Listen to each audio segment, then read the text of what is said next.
Riding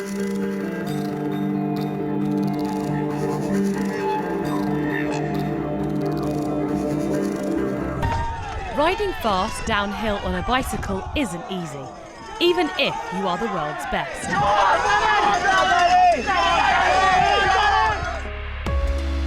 In this episode, we will focus on arms and hand injuries.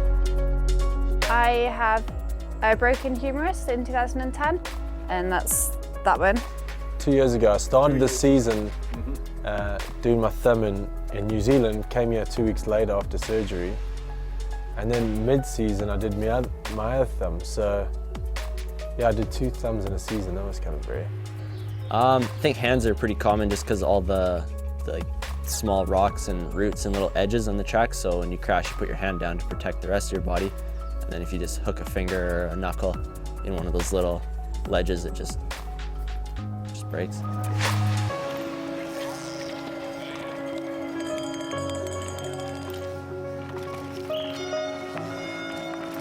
The arms and hands absorb the hits, balance the upper body, and of course steer in the right direction. And they are always willing to make sacrifices to protect the rest of the body in case of an accident.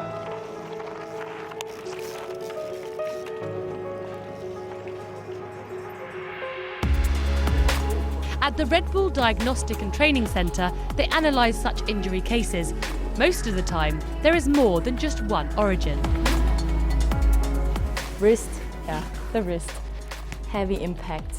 And again, if you think that your shoulder is not in a good position and then the impact comes, you go different ways. Shoulder goes front and wrist goes back. You cannot hold it anymore, so you will get an injury in the wrist or in the shoulder. So most injuries are the result of a wrong steady habit, which works in normal life but can't handle any extra loads.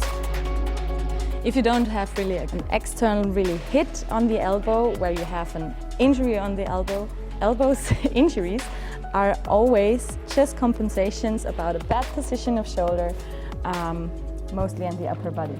Because if you're here and then you have to react everything with the elbow, you get there in a bad position, and so injuries or overloading situations happens. But if riding your bike also pays the bills, sometimes there is no other way than to push through it. The question isn't should you, it's just about if you can. I dislocated my elbow and I tore the ligament in it mid-season last year at a national just before Fort William. That's why I didn't race Fort William. Yeah, I tore the whole one that's like through there. I'm really bad with names and muscles and stuff. But yeah, I tore that right off the bone and it's still like hanging off, but there's nothing you can do about it. And the operation would like put me out for a whole year, so it just doesn't make sense for me to do it. It's working fine. Tani decided to let the muscles around the ligament take over the work. That means an overload situation for the muscles, but already at the next World Cup stop, and she was back racing. Of course, for professional riders, the main goal is to be back in sports, back in full activity as soon as possible. And therefore, we rather tend to do a fracture fixation using plates or wires or what have you, in order to get them back as soon as possible. That's their main goal. They want to, you know, that's their job. And of course, time plays a major role in that profession. And for an amateur recreational athlete, of course, they want to go back into sports as soon as possible, but that's not their main profession, and they can spend more time. They're willing to spend more time to be, you know, to be safe. Success underlined her diction. Tani finished second at the next race with a damaged ligament and overloaded arm muscles. The ligament, he was like, well, we can operate and you can be out for a year. It takes so much rehab. And he was like, or you can like try and race, hang on, it's gonna hurt, but within like a few weeks, your muscle will build up and it will be fine again. You just can't crash. And I was like, what? So you just can't crash. I was like, yeah, not sure that's gonna happen. She still rides and has just won her first World Cup, but if she falls on that arm again, her body will have no room for self-protection. If you are in a better position, here we are in a good functional control of hand, shoulder, and the input comes, I can catch it up with my thoracic spine. So I don't have to do it with the shoulder.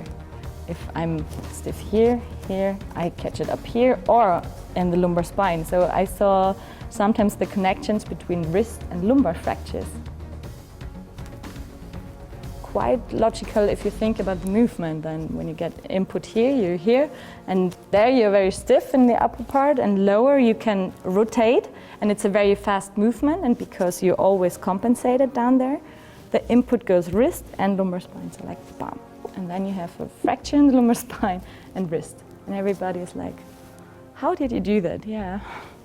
Also, it's connected. Your little toe is connected with your little finger.